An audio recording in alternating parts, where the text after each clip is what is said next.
Confrontant, dérangeant, divertissant.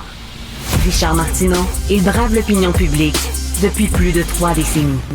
Stéphanie, on a tous vu cette vidéo du champion de tennis au US Open. Oui. Qui signe sa casquette, qui la donne à un jeune fan qui a peut-être 10 ans maximum. Là. Le petit gars est tout content. Puis là, il y a un grand escogriffe, un adulte qui arrive, pogne la casquette, met ça dans son sac, puis s'en va. Alors, le gars est multimillionnaire. Ben, c'est ça, le web a fait son œuvre, puis on a réussi à trouver qu'effectivement, un multimillionnaire qui a une compagnie de pavage en Pologne, le joueur, c'est un joueur polonais, et on s'est rendu compte aussi que sa compagnie commanditait la fédération de tennis. Donc, tu sais, entre toi et moi, lui, il avait juste à passer un petit coup de téléphone, puis s'il voulait un autographe du joueur en question, il y avait moyen de moyenner, c'est ça. Piquer la casquette comme ça d'un enfant, là, puis as-tu vu sa réponse? La vie, c'est ça, premier arrivé, premier servi. Il a dit ça? Oui!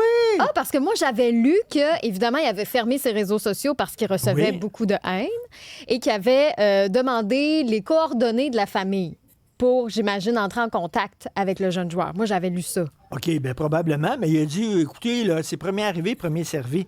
Tabarnouche, le gars, il est multimillionnaire. Comme tu dis, là, il aurait pu aller voir le joueur de tennis puis se faire signer la bisoune s'il voulait. Alors, là, il est viral. Alors, lui, c'est un PDG qui est weirdo. Oui.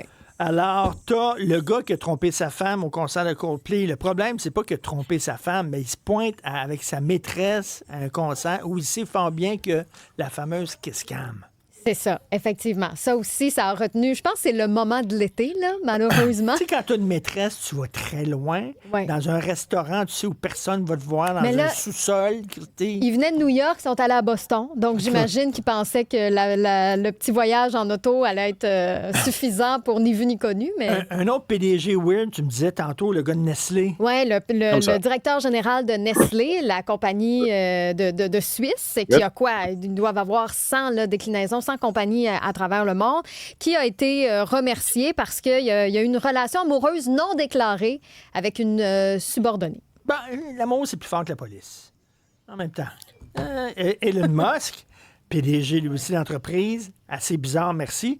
Est-ce qu'il faut être bizarre, bipolaire, excentrique, weirdo pour être un PDG? On en parle avec Dominique Gagnon, qui est cofondateur et PDG lui-même de Connect & Go.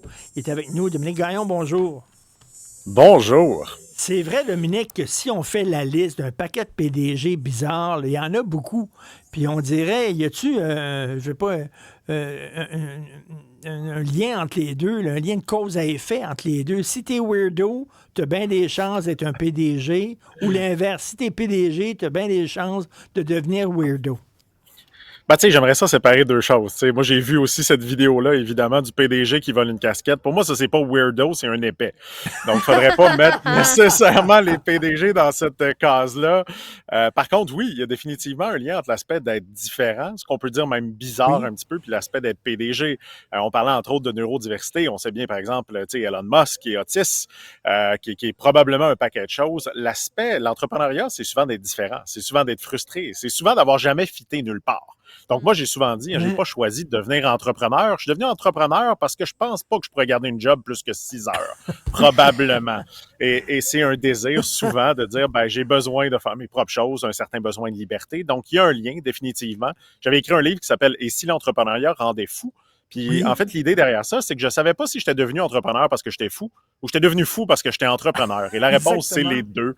Donc, c'est vraiment un mélange des deux. On a 10 fois plus d'entrepreneuriat chez les gens qui ont un trouble d'attention et d'hyperactivité. On a 5 fois plus d'entrepreneuriat chez les gens qui ont un trouble bipolaire. Fait qu'il y a un lien avec l'aspect d'être un peu différent, mais je pense qu'il faut juste pas mélanger l'aspect d'avoir un cerveau qui pense différent ou d'être quelqu'un qui sort de l'ordinaire et des gestes, pour moi, de complète incivilité, comme ça a été fait entre la personne qui va lire la casquette à un jeune enfant. Dominique, quand tu es entrepreneur, c'est qu'il faut que tu crois à tes rêves. Là. Tu crois à tes rêves, puis même si les gens disent ça n'a pas de bon sens, tout ça, toi, tu dis, tu y crois, tu le vois, ça va être possible, ça va être concret. Donc, il faut que tu vives un peu bizarrement. C'est pour ça que tu parlais des bipolaires. On sait que les bipolaires, quand ils ont des périodes down, ils sont vraiment down.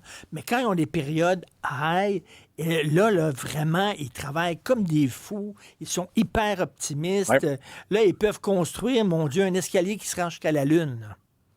Ben, je blague souvent, même en conférence, que personne de vraiment intelligent qui ferait ce choix-là de l'entrepreneuriat. Parce qu'on regarde statistiquement parlant, tu as 80% de chances de faire faillite dans les 5 premières années.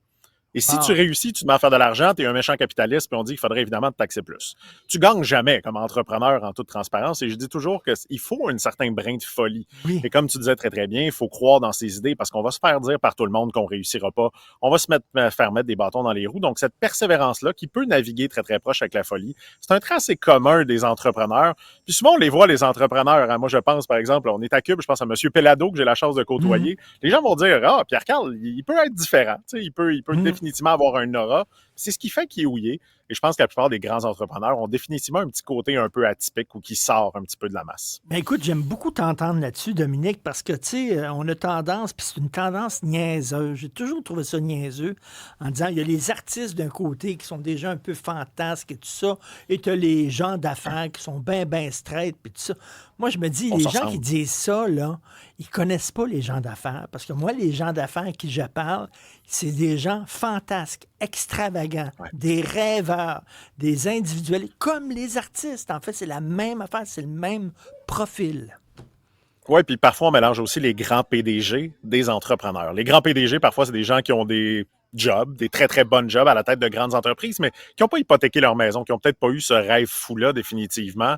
Il y a les entrepreneurs qui ont ce côté-là. Puis pour moi, il y a 3 groupes qui se ressemblent. Les artistes, les entrepreneurs et les sportifs de haut niveau ont énormément en commun. Une passion, une folie, un désir de réussir. Et définitivement, moi, je pense que le monde artistique, un artiste, c'est quoi? C'est un entrepreneur de base parce qu'il doit vendre ses œuvres, souvent travailleur autonome. Donc, il y a aussi définitivement de l'entrepreneuriat à l'intérieur de ça. Il faut parfois défaire cette image-là, un peu jet set, hein, qu'il y a des émissions comme Les Dragons nous lancent, des entrepreneurs, là, des gens qui garagent des chèques dans leur gros siège. C'est pas ça, l'entrepreneuriat. Est-ce que tous les entrepreneurs, finalement, chantent dans leur douche le blues du businessman, j'aurais aimé être un artiste? Je pense qu'on a tous un petit côté où on a ce besoin-là à convaincre des gens de te rejoindre, convaincre des investisseurs d'investir, convaincre ton banquier de ne pas tirer sa marge de crédit. Il y a un petit côté quand même à l'intérieur de ça, de théâtre définitivement, et de côté artiste, où tu dois leur chanter la pomme parce que c'est pas facile à tous les jours. Effectivement, puis il faut que tu crois en ton affaire, tu sais, comme un artiste, par exemple, un jeune qui dit, je sais pas, là, à ses parents, j'aimerais ça être peintre, voyons donc, tu sais, ça n'a pas de sens, tu vas pas réussir à vivre, à faire vivre ta famille, non, mais moi, je me vois là, exposé un peu partout, voyons donc, tu rêves, tu es un rêveur. La même chose pour un entrepreneur, là, tu sais, je vais partir une business, puis ça va devenir une multinationale, ben non, voyons donc, là, tu prends tes rêves pour des réalités. C'est la même chose. Une des bonnes citations qui était le cofondateur de LinkedIn qui avait dit un entrepreneur, c'est un peu comme sauter en parachute puis construire son parachute en plein vol. Parce que souvent, c'est ça, hein, tu sautes puis là, tu dis « Wow, j'avais oublié mon parachute, il faut que je le construise ». Il y a ce désir-là, effectivement, d'y croire. Nous, on est une entreprise dans l'événementiel, perdu 98% de nos revenus durant la pandémie puis on a réussi à tripler la compagnie à la sortie. Il fallait un brin de folie pour dire « On va réussir à faire ça ». C'est là qu'on découvre, moi, je trouve souvent les grands entrepreneurs. C'est dans des moments difficiles. En ce moment, l'économie qui va mal et tout, moi, je pense que c'est excellent pour l'entrepreneuriat parce que quand ça va mal, ben, il y a des opportunités à saisir pour les entrepreneurs. Puis c'est souvent là qu'on voit les entrepreneurs qui vont se lever et qui vont changer les choses. Moi, je pense, j'écoutais ça à clic, sûrement comme vous aujourd'hui. Je pense pas que c'est les politiciens qui vont faire le monde. On a besoin de plus d'entrepreneurs qui vont entreprendre puis qui vont vouloir faire des vrais changements. Hey, Stéphanie, c'est capoté, ça. Ils ont perdu 98% de leur business pendant la pandémie. As-tu été dépressif? Tu à un moment donné, dit, je vais tirer à la plug ou quoi? Je suis tombé dans l'alcool. Fait que, tu sais, je l'ai dit ouvertement, j'ai été un peu médiatisé. Fait que j'ai eu des défis de santé mentale définitivement à ce moment-là. Moi, je voyais pas au début comment on pouvait s'en tirer. Et je suis devenu, puis c'est un mot qu'on n'aime pas au Québec, un opportuniste. En fait, si on n'aime pas ça au Québec, les Américains sont très bons là-dedans. Tu sais, ils vont prendre la place si long. Nous, on attend que tout le monde passe, puis à la fin, s'il reste du lunch, on y va. Ben, nous, on s'est mis à se dire, ben, on va changer, on va acheter nos compétiteurs en pleine pandémie parce qu'ils n'ont plus d'argent.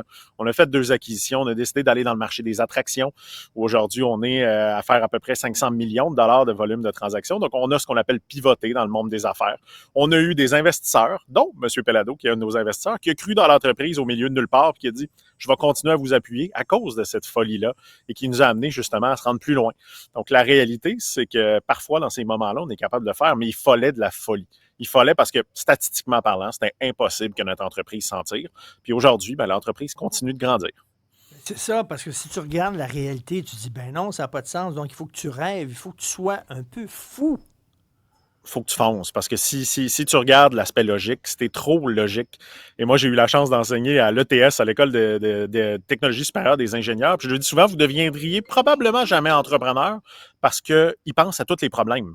Ça veut dire que dans leur tête, avant même d'entreprendre, ils sont tellement intelligents, c'est des ingénieurs, ils pensent logique, ils disent hey, ça marchera pas, ça marchera pas.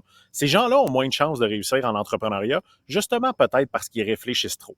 Si on pense trop, c'est dur de dire que ça fait du sens d'entreprendre, de se payer presque pas de salaire pendant des années pour peut-être échouer en bout de ligne, mais ça reste ça l'entrepreneuriat.